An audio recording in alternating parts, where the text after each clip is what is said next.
Assalamualaikum warahmatullahi wabarakatuh. Alhamdulillahirabbil alamin. Allahumma shalli wa sallim wa barik ala nabiyyina Muhammadin sallallahu alaihi wasallam wa ala alihi wa ashabihi wa man tabi'ahum bi ihsanin ila yaumiddin. Amma ba'du.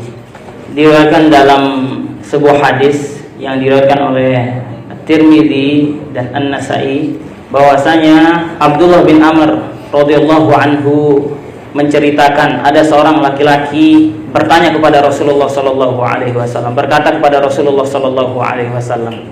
Laki-laki ini meminta kepada Rasulullah sallallahu alaihi wasallam untuk dibacakan satu surat yang ringkas tapi maknanya dalam. Lalu Rasulullah sallallahu alaihi wasallam membacakan satu surah. Surah tersebut ialah Al-Zalzalah. Dibacakan sampai selesai. Kemudian orang itu merasa puas dengan apa yang disampaikan oleh Rasulullah sallallahu alaihi wasallam karena benar surah Al-Zalzalah ini surah yang ringkas tapi mendalam maknanya, dan ia benar-benar akan menjadikan surah Al-Zalzalah ini sebagai renungan baginya, sampai-sampai ia berkata ia tidak akan melebih-lebihkannya dan tidak akan menguranginya. Maka Rasulullah sallallahu alaihi wasallam menyatakan bahwasanya orang tersebut ialah orang yang beruntung, katanya. Dapat kita ambil kesimpulan orang yang bisa memahami dan memaknai secara mendalam surah Al-Zalzalah ini ialah orang yang beruntung. Di dalam Al-Quran Allah Subhanahu wa ta'ala berfirman di dalam surah Al-Zalzalah, "Idza zulzilatil ardu zilzalaha." Apabila bumi telah digoncangkan dengan goncangan yang dahsyat. Di dalam ayat ini Allah Subhanahu wa ta'ala menceritakan bagaimana nanti di hari kiamat goncangannya sangat dahsyat. Dahsyat sekali goncangan nanti di hari kiamat. Kita ingat kejadian dahulu ketika di Lombok di sini ada gempa terjadi, dahsyatnya kita rasakan.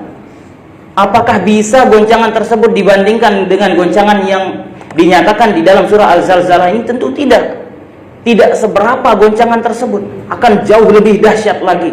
Kalau seandainya gempa kemarin saja bikin kita subhanallah, bikin kita khawatir, bikin kita takut, lalu bagaimana dengan nanti? Idza zulzilatil ardu zilzalaha.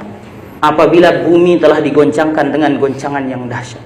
Maka insyaallah agar kita termasuk ke dalam orang yang beruntung, saya akan menjelaskan sedikit saja dari surah Al-Zalzalah ini, semoga kita dapat mengambil hikmahnya. Kemudian di ayat kedua Allah Subhanahu wa ta'ala berfirman, "Wa akhrajatil ardu athqalaha." Dan bumi telah mengeluarkan beban-beban beratnya. "Wa qalal insanu malaha." Maka manusia berkata, "Malah, apa yang terjadi dengan bumi ini?" Heran manusia.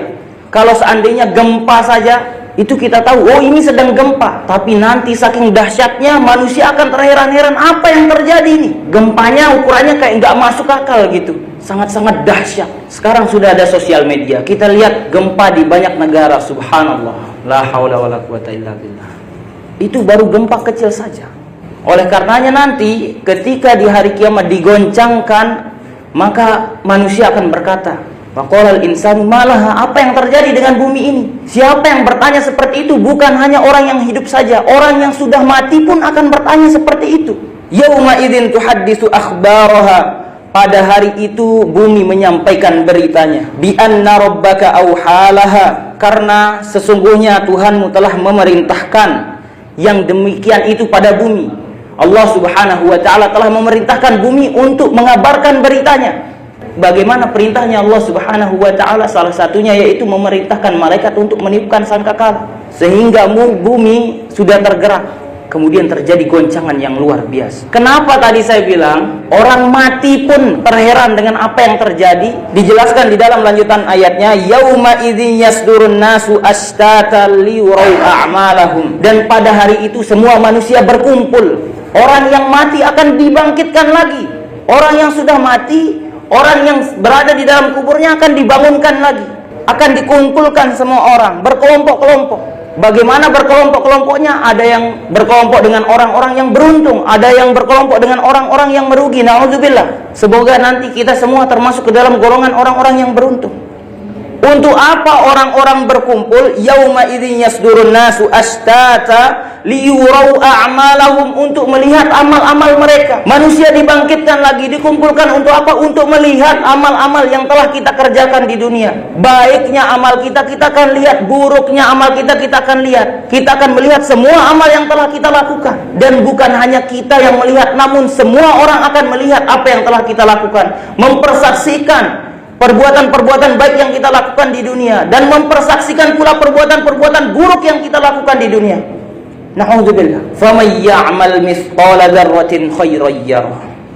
Dan barang siapa yang beramal baik, mithqala dzarrah, seberat biji zarah pun, sekecil biji zarah pun, yarahu, dia akan melihatnya. Jadi sekecil apapun perbuatan baik yang akan kita lakukan, yang kita lakukan di dunia ini, maka nanti kita akan lihat, kita akan dapat balasannya. Wa may ya'mal mithqala dzarratin syarran yarah. Dan barang siapa yang beramal buruk, sekecil apapun dia akan lihat balasannya. Ini patut menjadi renungan kita. Sahabat yang bertanya kepada Rasulullah sallallahu alaihi wasallam mengambil surat ini sebagai pelajaran, sehingga Rasulullah sallallahu alaihi wasallam menyatakan bahwa ia termasuk ke dalam golongan orang-orang yang beruntung. Maka apabila kita dapat mengambil pelajaran dari surah ini, insya Allah kita akan tergolong ke dalam golongan orang yang beruntung. Bagaimana cara kita mengambil pelajaran? Kita lihat bagaimana bencana yang kita lihat di bumi ini, dan kita yakini bahwasanya bencana yang terjadi di bumi ini sangat kecil, tidak sebanding dengan apa yang terjadi nanti di hari kiamat. Kemudian kita harus benar-benar mengingat bahwasanya sekecil apapun yang kita lakukan, perbuatan buruk yang kita lakukan, kita akan melihatnya. Oleh karenanya Rasulullah sallallahu alaihi wasallam juga pernah bersabda, la tahtaqiranna minal ma'ruf syai'. Jangan remehkan perbuatan baik sekecil apapun. Kenapa? Kita akan melihatnya. Faman ya'mal mithqala dzarratin khairan yarah. Siapa yang berbuat baik sekecil biji zarah pun, dia akan lihat.